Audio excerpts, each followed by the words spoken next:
You're pitiful, just a dropout kid from the lowest rung. I bet you were raised in poverty, and your kid are living at the bottom of the society.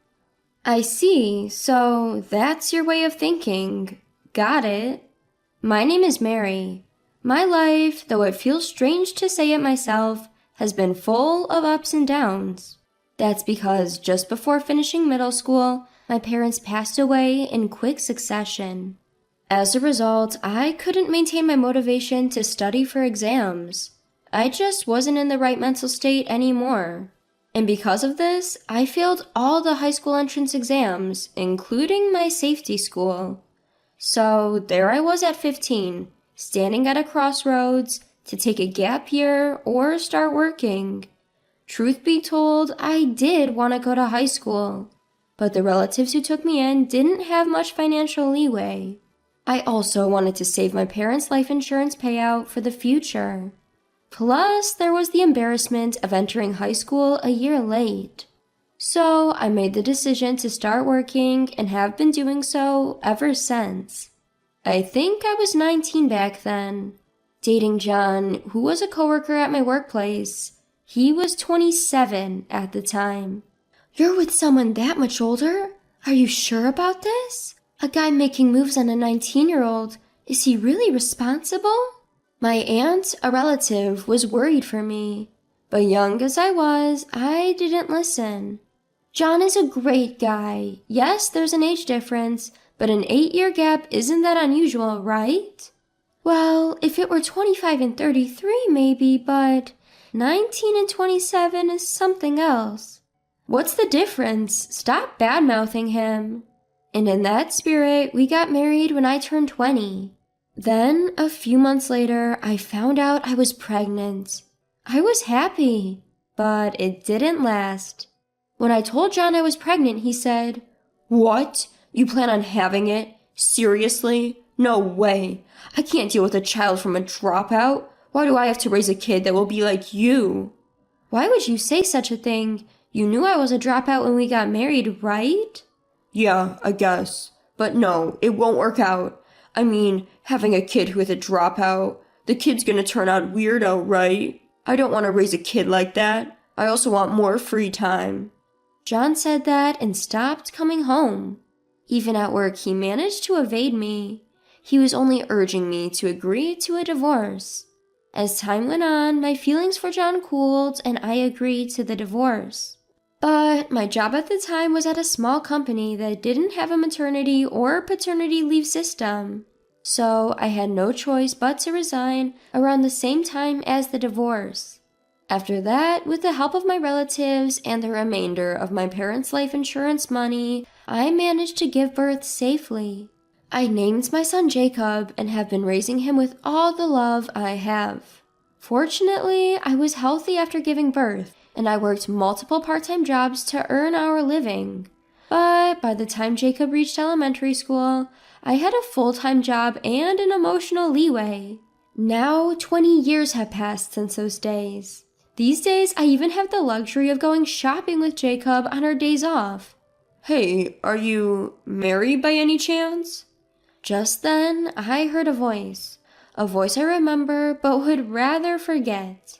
The owner of the voice was John, my ex-husband, the man who had abandoned me when I was pregnant 20 years ago. I knew it, you're Mary. So, what brings you to a department store on a day off? Isn't this out of your league? John was looking at me with a smirk on his face. Jacob was probably puzzled by the sudden appearance of a stranger. He was looking down, looking troubled. Thought he might be your boyfriend, but he's pretty young, isn't he? Oh, is this the kid from back then? So it's a boy. Well, it doesn't concern me anyway. That's right. You and I have nothing to do with each other anymore, John. Why are you talking to me? Don't be like that. We used to be in love. You've become quite a cold old lady, haven't you? John was approaching with a grin, as if the past meant nothing. And then he said something outrageous. By the way, is he a dropout too? What? What do you mean by that? Well, I mean a dropout's child would be a dropout, right? You're a dropout, so it makes sense if he is too, right? Stop it. Don't say such awful things. But he does carry half of my blood, so he must have at least made it through high school, right? Well, in this day and age, even with a high school diploma, you're pretty much at the bottom of the barrel. John exclaimed, mentioning the name of a well-known multinational company. The type you'd often see in commercials these days. Mary, even you must know this company, right? I'm a department head at the huge corporation. I'm what you'd call an elite, right? And what does an elite want with me? Are you stupid or what? Do you think I have any use for someone as uneducated and poor as you? I just called out to you for old time's sake. Frankly, you're a nuisance. Don't say that. That's why you'll never amount to anything. You know, ever since I met you, my luck turned around. I was headhunted by a major corporation, and I've been climbing the corporate ladder at a rapid pace. Life sure is different without a jinx like you around. Oh, so I'm a jinx to you, John. In that case, wouldn't it be better if you didn't contact me? Nah. Sometimes I just want to look at the bottom of the barrel to remind myself how fortunate I am. You see, in my company, there's no one like you, not even the lowliest workers. But it really seems that poverty is a spiral, and the bottom will always stay at the bottom. Is that all you wanted to say? We're in a hurry, you know. Hold on a second. Let me say a word to my son. As he said that, John put a casual hand on Jacob's shoulder, a smug grin on his face. Then, while smiling, he said, You're probably having a tough life too, but it can't be helped. Blame your mother for being poor and uneducated. If you're going to resent someone, resent your mother for giving birth to you right out of middle school. John seemed satisfied after saying this. Glancing around, John, what's taking so long? The restroom was crowded. Perhaps his wife or girlfriend came over. Just then, a beautiful woman who seemed to have a close relationship with John. Oh, I just happened to run into an old acquaintance. Can you believe this woman dropped out of school in the middle of high school? Not even a high school grad, but a middle school dropout. Can you believe it? And her son will probably end up at the bottom of the barrel as well. Isn't it good that you didn't have to lead such a poor life? You're lucky to have caught a high-performing guy like me. John bragged, completely ignoring us as if we weren't even in his field of view. However, the woman seemed to notice Jacob when he raised his head. But the woman who was looking at our book seems to have noticed. She pointed at him and started to shake uncontrollably. Isn't he? What's wrong? Isn't that the president of one of our major clients? Surprised by the woman's voice, John turned around. In the moment he saw Jacob's face, his eyes widened instantly. Seeing this, Jacob slowly opened his mouth. I did hear your company's name earlier, but seeing your face, I thought it might be you. Indeed, you are the one. Thanks for your hospitality at that dinner the other day. That? Mr. Jacob! You were so modest at the restaurant. It's surprising to see this side of you. Criticizing people publicly, calling them lowlife and uneducated as you please. You're pretty rude, aren't you? No, that's... Lily, why didn't you tell me? I couldn't see him well. Besides, I work in a different department. I can't remember all the clients' faces. Useless. What did you say? The man and the woman, John and Lily, started arguing. But Jacob ignored them and said, Well, I'm not interested in your argument. Anyway, I now understand the director's usual way of thinking. We were discussing introducing our system to your company, but let's forget that idea. No, wait, please. This is some misunderstanding. Misunderstanding? What's misunderstood about the fact you insulted me in public? That is, it's your fault, Mary. Huh? Why is it my fault? That's because why the hell is someone like you, a high school dropout, with Mr. Jacob? Do you know who this man is? He started a business while in college and has numerous patients. The system he develops is so advanced that major companies are dying to adopt it. Is that so? Why are you with him when you don't even know that? I don't know. I don't usually talk about work with my son. What? Your son? Yes, nice to meet you. I am the genius Jacob, the son of the high school dropout. Well, that's, You seem to want to say something to my mother. Please go ahead and say it all now. After all, we probably won't meet again. What's going on? Why is someone like you, do you want to say, why is someone like Jacob's mother a high school dropout? John was taken aback by Jacob's words. He seemed to want to insult me, but he didn't seem to have the power to do it. He was glancing back and forth between me and Jacob, looking troubled. From my early childhood, my mother has taught me many things. She didn't have a higher education, only going so far as middle school, but she read many books and taught me a lot from them. What? I can't believe Mary had such talent. But there was one thing my mother never spoke about: the criticisms of my father, who abandoned her and me during her pregnancy. I've always held resentment for my father, but my mother always said it was her own fault for being innocent.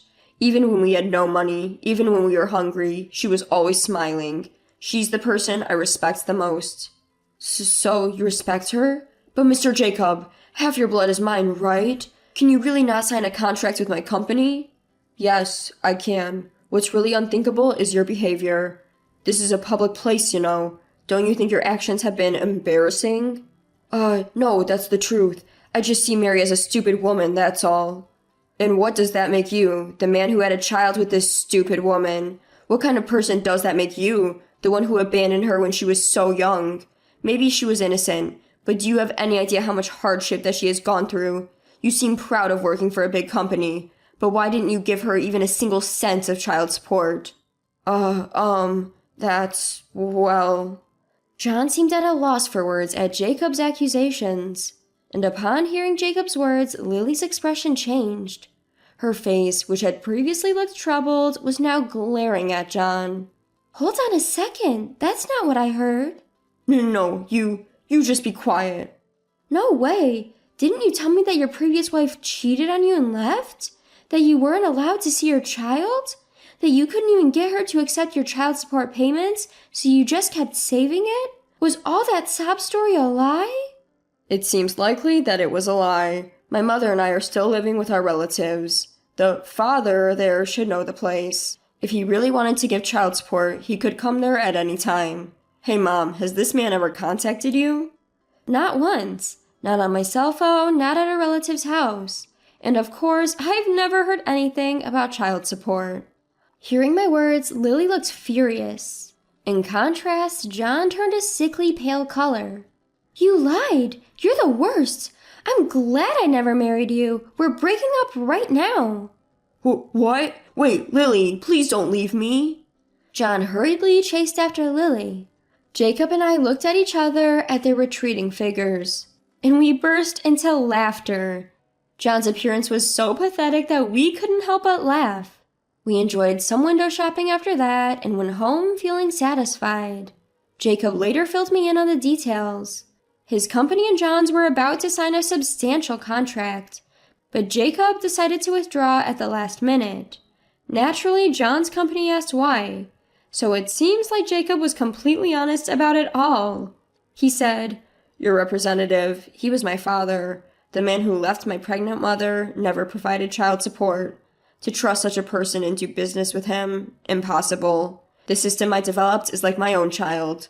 To entrust this system to him, just thinking about it makes me feel disgusted. Of course, this failure became a major issue.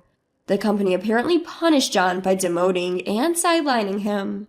Doing this, they want Jacob to reconsider the contract. From Jacob's perspective, it seems like he might reconsider if they cut his bonus.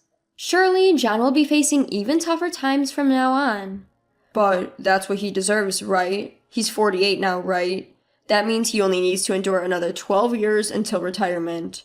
My mom had it way tougher for much longer. When you consider that, this isn't tough. Jacob, saying this, had the face of genuine anger. I understand his feelings, so I don't plan to stop him.